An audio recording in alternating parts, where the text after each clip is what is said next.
Now we are going to classifications of ligands.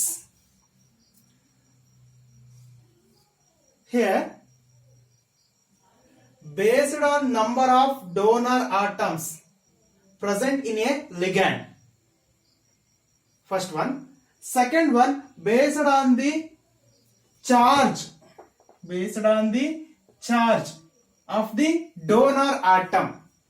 ಅಥವಾ based on the charge of the ligand ಅಂತ ಕರಿತೀವಿ. Based on the charge of the ligand. Okay. This is second one classification. Based on the number of donor atom present in a ligand, further classified into three types. Which are those? Monodentate ligand, bidentate or didentate ligand.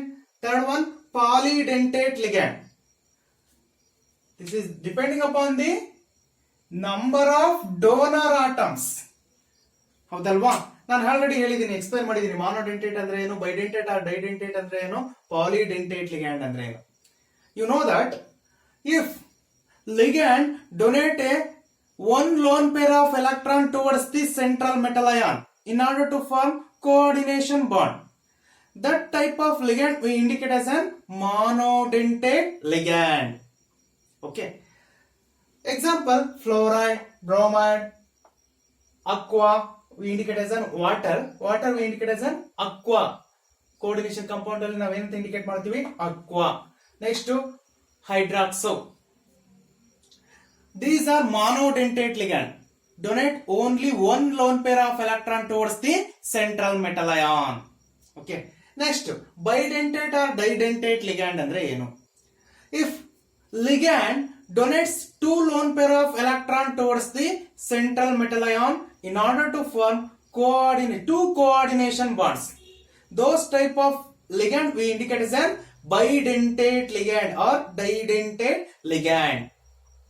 Examples, EN ನೋಡಿ ಇಲ್ಲಿ abbreviation ಅಲ್ಲಿ indicate ಮಾಡ್ತಿದೀವಿ, ethylene ಡೈಯಮೈನ್. ಏನಿದು? EN ಅಂದ್ರೆ ethylene ಡೈಯಮೈನ್. Okay, ಇಲ್ಲಿ abbreviation ಅಲ್ಲಿ indicate ಮಾಡಿದ್ವಿ. ಆಕ್ಸಲೈಟ್ ಅನ್ನೋದನ್ನ OX ಅಂತ ಇಂಡಿಕೇಟ್ ಮಾಡಿದೀವಿ. OX, oxalate ion. These two are bidentate ligand because these donates two lone pair of electron towards the central metal ion in order to form two coordination bonds. Okay. Next, polydentate ligand. More than two donor atoms ಇರಬೇಕು. ಅವನ್ನೆಲ್ಲವೂ ಕೂಡ ನಾವು ಎಂತ ಕರಿತೀವಿ? Polydentate ligand. If ligand donates more than two lone pair of electron towards the central metal ion in order to form coordination bonds are called polydentate ligand. Best example is EDTA, ethylene diamine tetraacetate. Ethylene diamine tetraacetate. This is one of the hexadentate ligand. Hexa ಅಂದ್ರೆ 6 lone pair of electron ನ donate ಮಾಡುತ್ತೆ ಇದು. ಹೌದು, ethylene diamine. That's why we indicate as an hexadentate ligand. Okay. ನಾನು polydentate ligand ಅಲ್ಲಿ example 6 lone pair of electron ಅನ್ನು donate ಮಾಡ್ತಕ್ಕಂಥದ್ದನ್ನ ಕೊಟ್ಟಿದ್ದೀನಿ ಅಷ್ಟೇ. ಒಟ್ಟು ಮೋರ್ ದ್ಯಾನ್ 2 ಡೋನರ್ ಆಟಮ್ಸ್ ಇತ್ತು. More than 2 donor atoms to donate a lone pair of electron. Okay, ಅವೆಲ್ಲವೂ ಕೂಡ ಪಾಲಿಡೆಂಟೇಟ್ ಲಿಗ್ಯಾಂಡ್ ಅಂತ ಕರಿತೀವಿ. These are depends on number of donor atoms. Okay. Next, based on the charge of the ligand, further classified into three types: positive ligand, negative ligand, neutral ligand ಅಂತ. Positive ligand ಅಂದ್ರೆ positively charged ligand donates lone pair of electron towards the central metal ion. Example, NO2 plus nitronium, NO plus nitrosonium. Correct ನೋಡ್ಕೋಬೇಕು word ಕೂಡ. Nitronium, IUM ಏನು indicate ಮಾಡಿದೀವಿ suffix ಅಲ್ಲಿ. Positively charged ligands ಎಲ್ಲ ಕೂಡ ಎಂಡಿಗೆ almost all IUM ಅಂತ indicate ಮಾಡಿದ್ದಾರೆ ಅಂತಂದ್ರೆ ಅವು ಪಾಸಿಟಿವ್ಲಿ ಚಾರ್ಜ್ಡ್ ಅಂತ ಅಲ್ವಾ. Nitronium NO2 plus, nitrosonium M IUM indicate ಮಾಡಿದಾರಲ್ವಾ, nitrosonium. Next NH2 NH3 plus hydrazinium, EM positively charged ligand, that's why suffix ಅಲ್ಲಿ EM ಅಂತ ಇಂಡಿಕೇಟ್ ಮಾಡಿದ್ದಾರೆ. Next H3O plus hydronium. Next NH4 plus ammonium ಅಲ್ವಾ. These are the positive ligand. Why we indicate positive ligand? Because of positively charged ligand. These donates lone pair of electron towards the central metal ion. That's why we indicate as a positive ligand. Okay, next one, negative ligand. Negatively charged ions donates lone pair of electron towards the central metal ion. ಅಥವಾ negatively charged ligands donate lone pair of electron towards the central metal ion in order to form coordination bonds. We indicate as a negative ligand. Okay, ನೋಡಿ CO3 2 minus negative charge ಇದೆ ಅಲ್ವಾ, that's why indicate as a negative ligand. Carbonato ನೋಡಿ negative ligand ಅಲ್ಲಿ ato carbonato. CH3COO minus acetato negative ligand ಏಟೋ.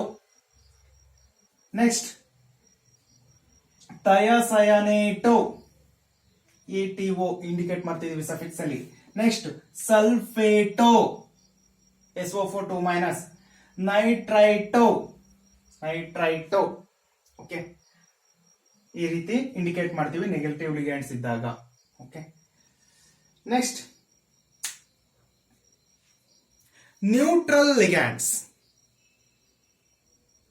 ನೋಡಿ ಇಲ್ಲೊಂದ್ ಸ್ವಲ್ಪ change ಮಾಡ್ಕೊಳ್ಳಿ. Negative ligand ಅಲ್ಲಿ ನೈಟ್ರೋ ಗ್ರೂಪ್ ಇದ್ದಾಗ NO2 ಮೈನಸ್ ಇದ್ದಾಗ, ಯಾಕಂದ್ರೆ ಇಲ್ಲಿ ಆಂಬಿಡೆಂಟೇಟ್ ಲಿಗ್ಯಾಂಡ್ ಇದೆ, ಇಲ್ಲಿ ಸ್ವಲ್ಪ ಚೇಂಜ್ ಮಾಡ್ತೀವಿ. ಏನಂದ್ರೆ NO2 minus if nitrogen donate a lone pair of electron. ಇಲ್ಲಿ ಆಂಬಿಡೆಂಟೇಟ್ ಅಂದ್ರೆ the ligand having 2 donor atom but donates only 1 lone pair of electron towards the central metal ion in order to form coordination bond ಅಲ್ವಾ.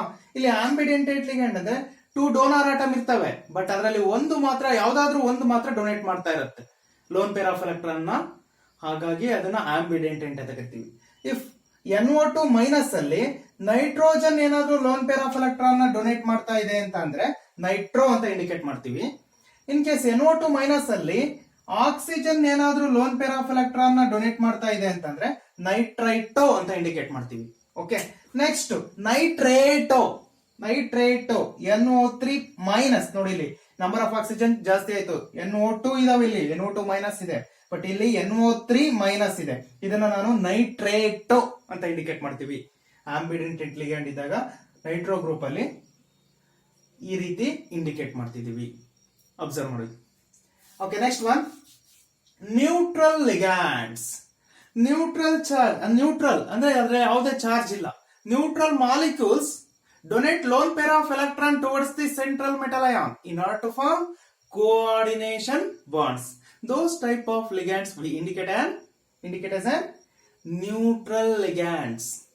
Okay, ಯಾವುದು H2O water ಅಂತ indicate ಮಾಡುವಾಗಿಲ್ಲ ನೀವು. Coordination compounds ಅಲ್ಲಿ ನೀವೇನಂತ indicate ಮಾಡಬೇಕು, aqua, water ನ aqua. NH3 amine, CO carbonyl, ಎರಡು ಕೂಡ same size ಅಲ್ಲೇ ಬರೀಬೇಕು. ಇದು ಕ್ಯಾಪಿಟಲ್, ಇದು ಕೂಡ capital. CO carbonyl. Okay, next NO ನೈಟ್ರೋಸಿಲ್. These are the neutral ligands. That's why we call it as neutral ligands, because these are not having any charges, neutral. That's why these donates lone pair of electron towards the central metal ion in order to form coordination bonds.